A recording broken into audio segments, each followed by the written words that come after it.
అంతర్జాతీయ పర్వత దినోత్సవం ఏటా డిసెంబర్ 11న నిర్వహిస్తుంటారు. ఈ దినోత్సవాన్ని ఐక్యరాజ్య సమితి పలు కార్యకలాపాల ద్వారా కొనసాగిస్తుంది. మన దేశంలో భారతీయ పర్వతారోహణ సంస్థ ఆదేశంతో దేశంలోని పలు పర్వతారోహణ సంస్థలు వివిధ కార్యకలాపాలను తలపెట్టాయి. ఈ సంవత్సరం పర్వత పర్యావరణ వ్యవస్థను పునరుద్ధరించడం కార్యక్రమంలో భాగంగా వివిధ అవగాహన కార్యక్రమాలను నిర్వహించాలని ఆయా సంస్థలు నిర్ణయించాయి. అందులో భాగంగా సదస్సులు, సెమినార్లను, విద్యార్థులకు పెయింటింగ్ పోటీలను నిర్వహించనున్నాయి. అలాగే పర్వతాల సంరక్షణ కోసం కృషి చేస్తున్న వారికి పురస్కారాలు అందజేయాలని కూడా నిర్ణయించారు. పర్వతాల మీద ఆధారపడి ప్రపంచ జనాభాలో 15% మంది ప్రజలు జీవిస్తున్నారు. మంచుతో కూడిన పర్వతాలు అత్యంత ఆకర్షణీయ సాహస పర్యాటక ప్రాంతాలుగా విస్తరిస్తూ పర్వత పర్యాటకంపై ఆధారపడిన వారికి ఆదాయ మార్గంగా పనిచేస్తున్నాయి. నేపాల్, యూరోప్లోని కొన్ని దేశాలు పూర్తిగా పర్వతాలపై ఆధారపడి జీవిస్తున్నాయి.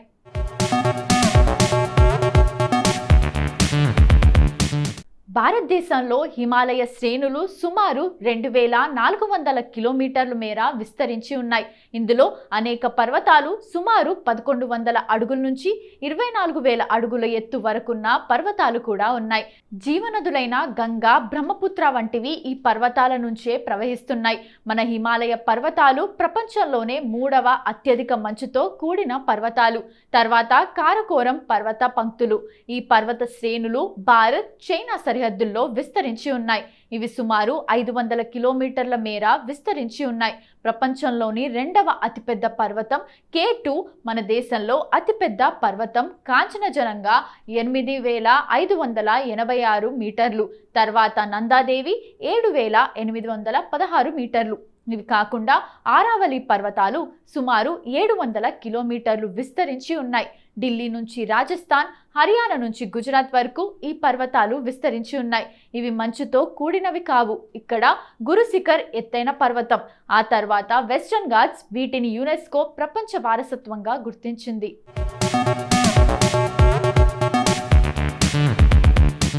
ఈస్టర్న్ ఘాట్స్ బెంగాల్ నుంచి ఏపీ, కర్ణాటక, తమిళనాడు వరకు విస్తరించి ఉన్నాయి. ఎత్తైన పర్వతం జిందాఘాట్.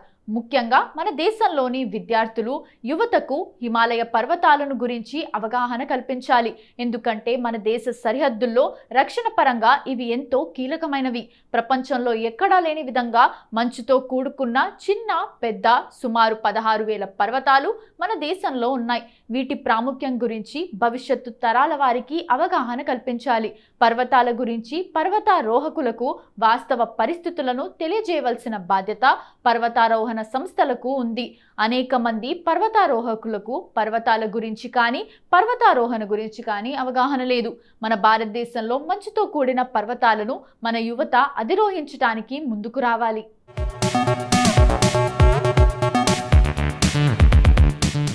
దేశంలోని అనేక పర్వతాలు పర్వతారోహణకు చాలా అనుకూలంగా ఉన్నాయి. దేశంలోని పర్వతారోహకులను ప్రోత్సహించడం ద్వారా మన దేశానికి కూడా అంతర్జాతీయ గుర్తింపు వస్తుంది. పర్వతాలు ప్రకృతిలో ఒక భాగమే కాదు, మానవుని జీవితం అక్కడి నుంచే మొదలైంది. అందుకే మానవ అవసరాలకు వాటిని సమర్థంగా ఉపయోగించుకోవాలని యునైటెడ్ నేషన్స్ అంటోంది.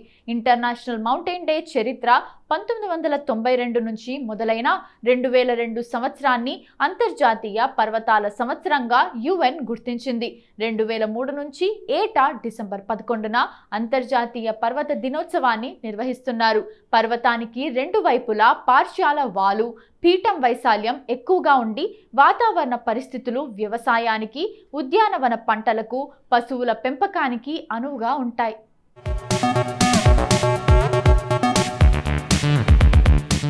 కానీ వాతావరణంలో వస్తున్న మార్పులు, వ్యవసాయ పద్ధతులు, మైనింగ్ పేరిట జరిగే విధ్వంసాలు, జంతువుల అక్రమ రవాణా కోసం సాగిచ్చే వేట, వన్యప్రాణుల అక్రమ రవాణా వంటివి ఎక్కువైపోతున్నాయి. ఇటువంటి అంశాలు ప్రజలకు అవగాహనతో పాటు ప్రభుత్వాల బాధ్యతను ఈ రోజు గుర్తు చేస్తున్నాయి. యూరోప్లో ఆల్ప్స్ పర్వతాలు, దక్షిణ అమెరికాలో యాండీస్ పర్వతాలు పర్యాటక స్థలాలుగా ఉన్నాయి. మన దేశంలో హిమాలయాలు అనేక జీవనదులకు పుట్టినిల్లు, ఎన్నో పుణ్యక్షేత్రాలకు నిలయం. అంతేకాదు విదేశాల నుంచి దేశానికి రక్షణ ఇస్తున్నాయి. పర్వతారోహకులు కూడా ఎక్కువ ఇంట్రెస్ట్ చూపేది ఇక్కడున్న ఎవరెస్ట్ శిఖరాన్ని అధిరోహించడం పైనే. ఇప్పుడు ఈ ప్రాంతం కాలుష్యంతో నిండిపోవడంతో ఓజోన్ పొర దెబ్బతింటోంది. దీంతో భూమి వేడెక్కిపోయి హిమానీ నదాలతో పాటు ఇతర ప్రాంతాల్లో ఉన్న పర్వతాల్లో ఉన్న మంచు కూడా కరిగి ఆకస్మిక వరదలు వస్తున్నాయి.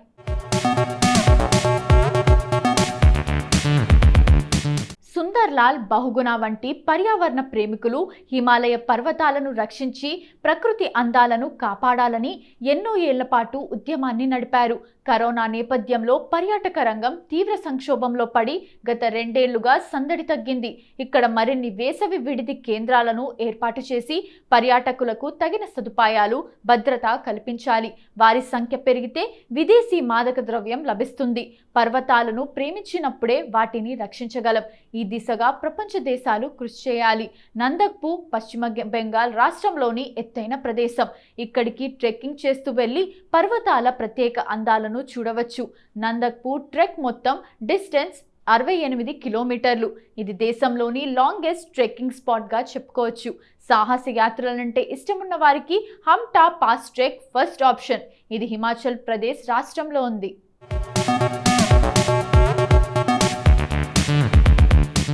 ఇప్పటి వరకు అంతర్జాతీయ పర్వత దినోత్సవం గురించి మనకు తెలియని కొన్ని ఆసక్తికరమైన నిజాలు తెలుసుకున్నాం కదా. మరి డిసెంబర్ 11వ తేదీన ఒక్కసారి చరిత్రలోకి వెళ్ళి చూస్తే ఎంతో మంది ప్రముఖుల జన్మాలు జరిగాయి.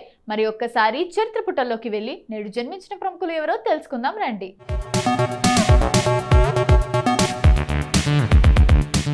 రజనీష్ చంద్రమోహన్ జైన్ 1960లో ఆచార్య రజనీష్ గా, 1970 నుండి 90లో భగవాన్ శ్రీ రజనీష్ గా, ఆ తర్వాత ఓషోగా పిలువబడిన ప్రఖ్యాత భారతీయ ఆధ్యాత్మిక బోధకుడు. ఇండియా, అమెరికా సంయుక్త రాష్ట్రాలతో సహా ఎన్నో దేశాల్లో నివసించి ఓషో మూవ్మెంట్ అనే ఒక వివాదాస్పదమైన కొత్త ఆధ్యాత్మిక సంఘాన్ని తయారు చేశాడు. ఇతడు మధ్యప్రదేశ్లో గల నర్సింగ్పూర్లో జిల్లాలో ఉన్న కూచ్వాడాలో జన్మించాడు. జీవితానికి సంబంధించిన గొప్ప విలువలు ఎరుక, ప్రేమ, ధ్యానం, సంతోషం, ప్రజ్ఞ, ఆనందమని అతను బోధించాడు. జ్ఞానోదయం అన్నది ప్రతి ఒక్కరి సహజస్థితి, కానీ అది తెలుసుకోలేకపోతున్నారు. మనిషి ఆలోచన విధానం ముఖ్య కారణం కాగా సామాజిక పరిస్థితులు, భయం వంటివి మరికొన్ని కారణాలు అని అతడు అన్నాడు.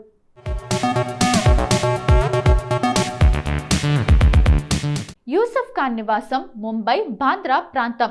దిలీప్ కుమార్ 1944లో మొదటి సినిమా జ్వార్ బాటా 1944లో అంతగా గుర్తింపు పొందలేదు. 1947లో నిర్మించిన జుగ్ను ఇతని మొదటి హిట్ సినిమా. దీదార్, అమర్, దేవదాస్, మధుమతిలో ఇతని నటన ఇతనికి ట్రాజెడ్ కింగ్ అనే ఖ్యాతి తెచ్చిపెట్టింది. 1960లో కె ఆసిఫ్ నిర్మించిన మొఘల్ ఏ ఆజాం ఇతడి జీవితంలో ఒక కీర్తి పతాకం. ఈయన అలనాటి ప్రఖ్యాత నటీమణి సైరా బానును వివాహమాడాడు. దిలీప్ కుమార్ డిసెంబర్ 11, 1922న పేషావర్లో జన్మించారు. రామ్ ఔర్ శ్యామ్ 1964లో బి నాగిరెడ్డి నిర్మించిన తెలుగు చిత్రం రాముడు భీముడు ఆధారంగా నిర్మించబడింది. దీన్ని నిర్మించింది చక్రపాణి బి నాగిరెడ్డి.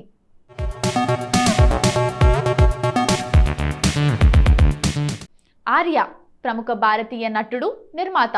ఎక్కువగా తమిళ సినిమాల్లో నటించిన ఆయన మలయాళంలో చాలా సినిమాలు నిర్మించారు.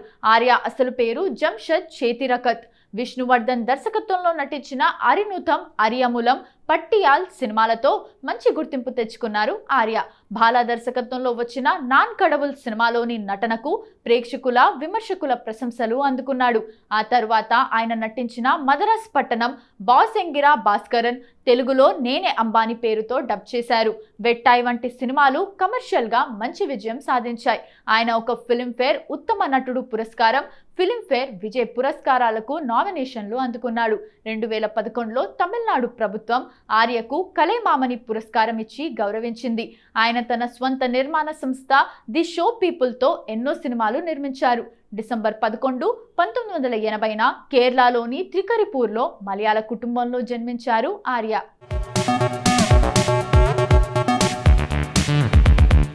ప్రపంచ చతురంగం క్రీడలో భారతదేశానికి వన్నె తెచ్చిన క్రీడాకారుడు విశ్వనాథన్ ఆనంద్. పువ్వు పుట్టగానే పరిమళిస్తుంది అన్నట్లుగా పిన్న ప్రాయంలోనే చెస్ క్రీడలో నైపుణ్యం సంపాదించాడు. 14వ ఏటనే సబ్ జూనియర్ జాతీయ చెస్ ఛాంపియన్షిప్ సాధించాడు. 1985లోనే ఇంటర్నేషనల్ మాస్టర్గా అవతరించాడు. 16వ ఏటనే 1985లో జాతీయ ఛాంపియన్షిప్ చేజిక్కించుకున్నాడు. 1987లోనే ప్రపంచ జూనియర్ చెస్ ఛాంపియన్షిప్ సాధించి ప్రపంచ దృష్టిని ఆకర్షించాడు. ఆ ఘనత సాధించిన తొలి భారతీయుడిగా రికార్డ్ సృష్టించాడు. ఆ సమయంలోనే గ్రాండ్ మాస్టర్గా అవతరించాడు. ఈ విషయంలో కూడా దేశంలో ప్రథముడు ఇతనే కావటం గమనార్హం.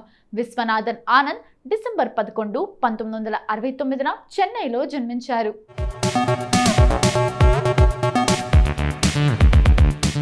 నభా నటేష్ ఒక భారతీయ మోడల్, నటి, కన్నడ, తెలుగు చిత్రాల్లో నటించింది.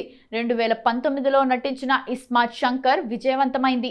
నభా నటేష్ 1995 డిసెంబర్ 11 కర్ణాటక రాష్ట్రం చిక్మంగళూరు జిల్లా శృంగేరిలో జన్మించింది. ఆమె మ్యాంగళూరులో ఇన్ఫర్మేషన్ సైన్స్లో అండర్ గ్రాడ్యుయేట్ డిగ్రీ పూర్తి చేసింది. కన్నడ సినిమా ఇండస్ట్రీలో బ్లాక్ బస్టర్ హిట్ అయిన 2015లో శివరాజ్ కుమార్తో కలిసి కన్నడ మూవీ వజ్రకాయలో నభా నటేష్ అరంగేట్రం చేశారు. ఫెమినా మిస్ ఇండియా బెంగళూరు 2013లో టాప్ 10లో నభా కనిపించింది.